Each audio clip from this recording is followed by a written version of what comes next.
Soyons honnêtes, vous n'avez sûrement pas le temps, vous n'avez peut-être pas l'envie d'apprendre l'analyse technique, suivre les fondamentaux de chaque entreprise, regarder les détails de l'actualité au quotidien. Bref, vous voulez investir mais sans vous prendre la tête. Eh bien j'ai une bonne nouvelle, il existe une stratégie qui peut vous correspondre. Elle prend pas de temps, vous pouvez l'utiliser tout de suite après cette vidéo. Et je vous avoue que c'est la plus simple que je connaisse pour investir en bourse. Petit bonus à la fin de la vidéo, je vous dirai ce qui est pour moi et pour l'un des plus grands investisseurs de notre époque, le meilleur actif sur lequel utiliser et employer cette stratégie. Ça vous dit? Allez, c'est parti!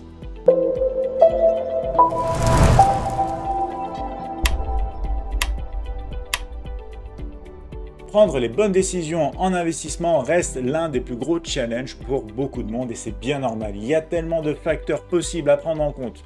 Regardez-moi, je me suis spécialisé d'ailleurs dans l'analyse technique, c'est pas pour rien et ça m'a pris déjà pas mal d'années. C'est pourquoi aujourd'hui je vais vous parler de la stratégie DCA, Dollar Cost Average. C'est une stratégie très simple pour l'investissement sur du long terme. Le DCA, le Dollar Cost Average, ou aussi appelé en français investissement périodique, est une stratégie, une méthode qui va vous permettre d'investir plusieurs fois sur un seul et même actif. Alors bien sûr, vous pourrez utiliser cette stratégie sur différents actifs, ça c'est pas un souci. Et surtout la régularité, donc investir de manière régulièrement, en tout cas, c'est essentiel dans cette stratégie-là pour obtenir un prix moyen. C'est des éléments clés de la stratégie. Obtenir un prix moyen en achetant plusieurs fois le même actif et ce de manière régulière. En d'autres termes, ça veut dire quoi? Ça veut dire que vous allez investir périodiquement, c'est-à-dire sur une certaine fréquence, à chaque fois sur le même actif, peu importe que ça monte ou que ça descende. C'est pas grave, on investit le même montant sur du coup une fréquence régulière. Ça peut être chaque mois, ça peut être chaque semaine. Ça va vous permettre d'obtenir un prix moyen, d'où le terme Dollar Cost Average. Avec cette stratégie simple pour débutants, vous avez deux moyens de rémunération. Le premier moyen, c'est tout simplement la plus-value ou les plus-values réalisées, bien sûr. Vous allez prendre plusieurs lignes de position sur un actif, donc vous aurez des plus-values fonction de chaque position que vous allez prendre. Et puis bien sûr, vous avez un deuxième facteur super intéressant, les dividendes. Si vous faites ça sur un actif qui possède des dividendes ou qui verse des dividendes, bien évidemment, vous allez être rémunéré en plus pour la détention de l'actif et bien évidemment de plus en plus parce que vous allez détenir de plus en plus une part de l'actif en question. Je vous parle maintenant des avantages et ils sont nombreux. Il y a l'avantage tout simplement déjà de la simplicité, pas besoin d'analyse particulière si ce n'est selon les actifs que vous allez choisir, bien sûr un choix de base en fait, un choix à faire au départ. Mais je vais vous montrer, comme je vous le disais, pour moi l'actif de référence qui va vous permettre de ne pas avoir à faire ce genre de recherche. Il faut juste rester avec moi jusqu'à la fin de la vidéo. Autre avantage, tout le monde du coup peut le faire. Il n'y a pas besoin du coup d'apprendre l'analyse technique, l'analyse fondamentale. Ça vous permet aussi bien sûr d'éviter les émotions, de vous dire tiens j'ai acheté au bon prix ou au mauvais prix. On ne va pas penser comme ça, on va penser vraiment systématique et on va penser discipline à appliquer du coup cette stratégie clairement. C'est un bon moyen de démarrer en bourse parce qu'on n'a pas besoin d'avoir beaucoup de connaissances clairement et c'est un moyen notamment de se diversifier. Je vais vous expliquer plus tard dans la vidéo pourquoi. Ça réduit également votre risque puisque vous allez en fait moyenner votre prix. Vous n'allez pas être dans la situation dans laquelle vous avez peut-être obtenu un prix d'achat qui sera bon ou pas bon, puisque là vous allez avoir des prix bons, des prix pas bons, ça va vous moyenner tout ça. Donc ici assez sympa aussi, ça résout notamment le souci du FOMO. Le problème du FOMO en fait, c'est quoi? C'est Fear of Missing Out en anglais. En français, ça veut dire la peur de rater le mouvement. Vous ne pourrez pas être dans ce cas-là, puisqu'en fin de compte vous allez investir régulièrement, donc forcément vous serez dans le mouvement qui va arriver et normalement bien sûr dans le mouvement bénéfique, c'est-à-dire dans le mouvement de hausse dans votre investissement, puisque du coup le choix de l'actif de base est important et je vous partage ça plus tard dans la vidéo. Je vous le disais, un avantage pas des moindres de rémunération, hein, c'est pas que les plus-values réalisées sur vos lignes de position, c'est également les dividendes qui tombent avec. Et bien sûr, c'est systématique et ça c'est super. On n'a pas besoin de se poser la question est-ce que j'ai bien fait, est-ce que j'ai pas bien fait. C'est systématique, les règles sont simples et claires et on va rentrer dans le détail. Juste avant ça, on regarde les inconvénients. Et oui, car il y a toujours des inconvénients. Et le numéro 1, je dois le rappeler et c'est normal, c'est qu'il y a toujours un risque de perte. Ce risque est toujours inhérent. Peu importe la stratégie que vous allez utiliser, on parle d'investissement long terme et cette notion de long terme prend énormément de valeur quand on parle vraiment de cette stratégie. C'est pas une stratégie du coup le DCA, le Dollar Cost Average ou investissement périodique pour débutants ici dans cette vidéo. C'est pas une stratégie qu'il faut utiliser à court terme. C'est une stratégie à long terme qui a pour but de lisser un prix moyen sur un actif qui a du potentiel long terme. Donc bien évidemment le risque demeure aussi, mais je vais vous montrer un des outils qui nous permet de réduire aussi ce risque, bien sûr. Profiter d'un prix stratégique, c'est un autre inconvénient. On ne va pas en fait profiter d'un prix stratégique, puisqu'on va profiter de plein de prix différents qui vont moyenner notre position globale sur l'actif en question. Donc, on ne pourra pas faire comme on fait par exemple en trading, bénéficier forcément d'un prix stratégique, un prix bas dans un marché qui a du potentiel haussier, puisque là on va avoir des prix hauts, on va avoir des prix bas, ça va se moyenner. Justement, le problème c'est qu'on va aussi lisser la hausse comme la baisse, c'est-à-dire que on ne pourra pas attraper du coup le creux d'un mouvement, on va forcément du coup acheter en haut, acheter en bas, acheter du coup partout selon une certaine fréquence afin une fois de plus de moyenner donc ce prix. On ne pourra pas donc maximiser notre investissement. C'est un investissement qui va se moyenner, qui ne sera pas par contre maximisé. Et puis ça implique quand même plusieurs transactions puisqu'on va investir de manière périodique. Donc selon le broker chez qui vous êtes, eh bien ça va vous coûter aussi en frais, il faut le savoir ici. Et en parlant de frais, j'ai une autre bonne nouvelle pour vous, car chez Admiral, sur le compte Invest, vous avez tout simplement une transaction par jour gratuite. Vous pouvez tout simplement ouvrir une opportunité d'investissement, c'est-à-dire une position d'achat, eh bien ça ne vous coûte rien, vous avez votre en fait première transaction par jour gratuite chez Admiral. Donc ça c'est quand même pas négligeable, surtout quand on parle de stratégie investissement périodique.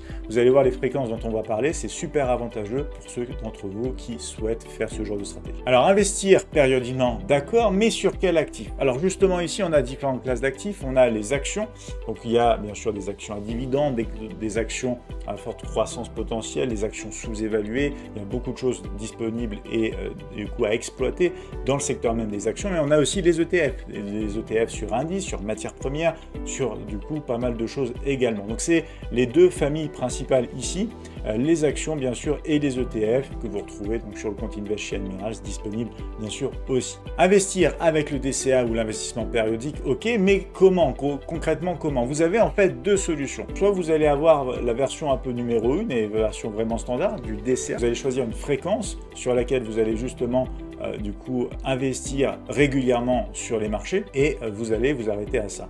Ou vous avez une deuxième solution et cette version 2, je la trouve très intéressante parce que ça cumule le DCA avec le concept du buying the dip, c'est-à-dire acheter le creux d'un marché. Forcément, du coup, ça me parle énormément puisque des formations professionnelles, hein, bien sûr côté trading, c'est ce que j'aime beaucoup faire dans le trading de retracement. Donc là, sur Action, c'est le même concept et en fait, on peut cumuler ce concept, bien évidemment, de DCA, investir de manière périodique et un peu robotique, hein, quelque part, et en même temps, étudier des prix bas potentiels dans un marché, bien sûr, pour aussi bénéficier d'une entrée complémentaire à un prix stratégique. Et c'est là où vous pouvez à la fois, du coup, ne pas maximiser, bien sûr, vos investissements et maximiser vos investissements. Vous aurez une partie en moyenne tout le temps vis-à-vis du coup des fréquences d'investissement qu'on a, et de l'autre côté le moyen de maximiser des opportunités complémentaires. Mais c'est pas tout, il vous faut un plan. Ce que vous avez besoin pour démarrer cette stratégie, c'est véritablement un plan. Alors il nous faut tout simplement se dire quelque part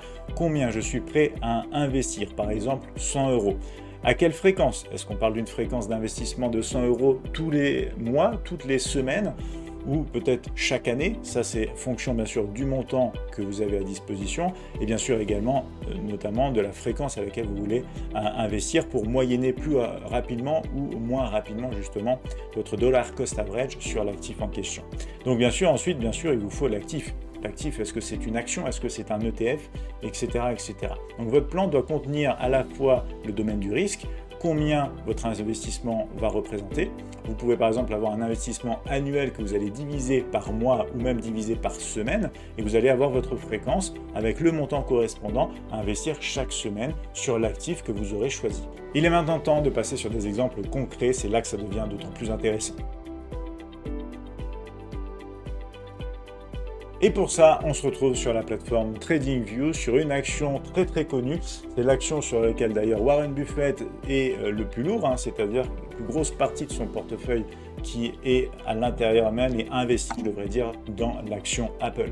Donc j'avais envie de vous prendre cet exemple qui bien sûr est très parlant. Très intéressant de savoir que vous pouvez littéralement investir le montant que vous souhaitez vis-à-vis de cette stratégie dollar cost average sur Apple chez Admiras, puisque c'est une action fractionnée. Vous allez pouvoir dire, voilà, je vais investir 50 euros, 100 euros toutes les semaines. Par exemple, je vous fais l'exemple ici, vous verrez véritablement d'un investissement périodique des dollar cost average à la semaine. Vous avez ce graphique weekly. Donc weekly, hebdomadaire, chaque bougie représente tout simplement une semaine. Et à partir de là, quand on choisit une action, on peut dire il y a de l'analyse fondamentale à faire, c'est clair. Mais je vais vous montrer juste après un actif qui ne nécessite aucune analyse du tout, vous allez le voir. Et je vais vous montrer concrètement qu'est-ce que ça signifie vraiment de faire du dollar cost average sur une action comme Apple. Alors, on n'oublie pas qu'Apple verse un dividende. Apple va verser un petit dividende ici de 0,5%, mais ça reste un dividende intéressant, notamment dans le sens où en fait vous allez détenir de plus en plus une proportion et des parts et des actions d'Apple au fur et à mesure que vous allez faire votre dollar cost average. Donc si je prends cette première bougie baissière, par exemple, chaque semaine on va investir. Donc on peut prendre le point de clôture ou le point d'ouverture. On va plus simplement sur le marché américain, par exemple, prendre le point d'ouverture du coup de la semaine. Et à partir de là, le point d'ouverture sur cette grande bougie baissière, c'est quoi? C'est ce point ici. C'est exactement les 169,69 $ l'action sur Apple pour la semaine ici. C'était la semaine du 22 août 2022, tout simplement. Donc là, on obtient par exemple, on achète du coup pour 100 euros d'action, du coup fractionné Apple à 169,69. Qu'est-ce qui se passe après? Point d'ouverture également de la prochaine bougie weekly, donc c'est-à-dire hebdomadaire. J'ai un autre prix d'entrée à 161,15 $, tout simplement. Ici, la semaine d'après, c'est plutôt une semaine positive, donc j'ai 156,47, ça monte un petit peu très bien. La semaine d'après, j'obtiens 159,59, ainsi de suite. Vous voyez le concept ici. Au début de la bougie hebdomadaire, on va obtenir le prix, tout simplement, des actions pour 100 euros qu'on a décidé d'investir périodiquement, etc., etc. Toutes ces lignes de position ici, vous le voyez, au départ, sont perdantes, d'accord? Et du coup, elles vont commencer à être gagnantes seulement quand on va récupérer le mouvement derrière, ici, par le haut, d'accord? Puisqu'on va repartir au-dessus de ce prix-là, au-dessus de ce prix-là, au-dessus de ce prix-là et au-dessus de ce prix-là. Donc c'est à ce moment-là, bien sûr, et c'est pour ça que le dollar cost average, c'est vraiment une notion d'investissement long terme, parce que vu que vous ne faites pas d'analyse technique ou très peu d'analyse fondamentale si vous êtes sur le marché action, eh bien vous allez obtenir des prix régulièrement sans vous poser la question est-ce qu'on est sur un prix bas, est-ce qu'on est sur un prix. Donc là par exemple encore on obtient ce prix-là, ici celui-ci, si je vous passe un petit peu ce passage-là, par exemple ici on obtient exactement ce prix-là, les 130 du coup 28, ensuite on obtient ce prix ici, les 130,47, ensuite les 134 bien sûr 83, et vous voyez quand l'action monte, bien évidemment on continue d'acheter, et c'est là où les premières positions dans le creux par exemple sont bien sûr de plus en plus positives.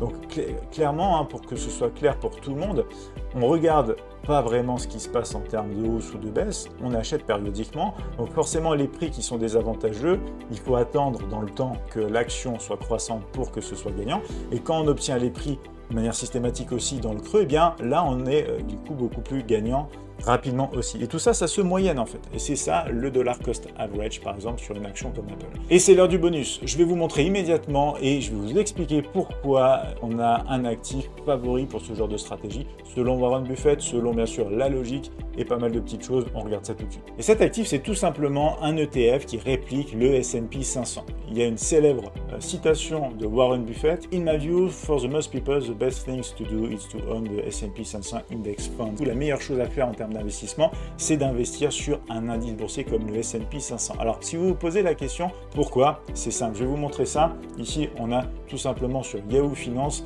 la partie qui résume la diversification comprise à l'intérieur du S&P 500. Je vous rappelle, le S&P 500, c'est quoi? C'est l'indice, c'est le plus gros indice boursier américain.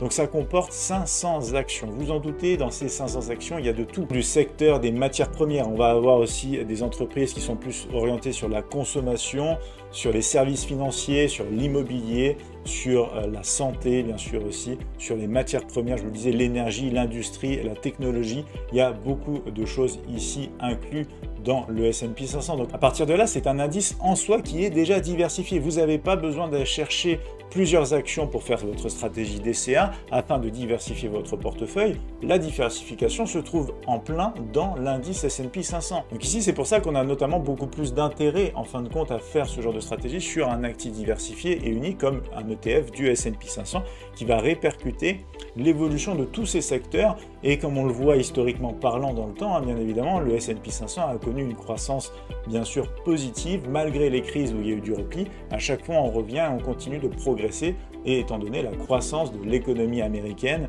j'allais dire au quotidien, mais chaque année.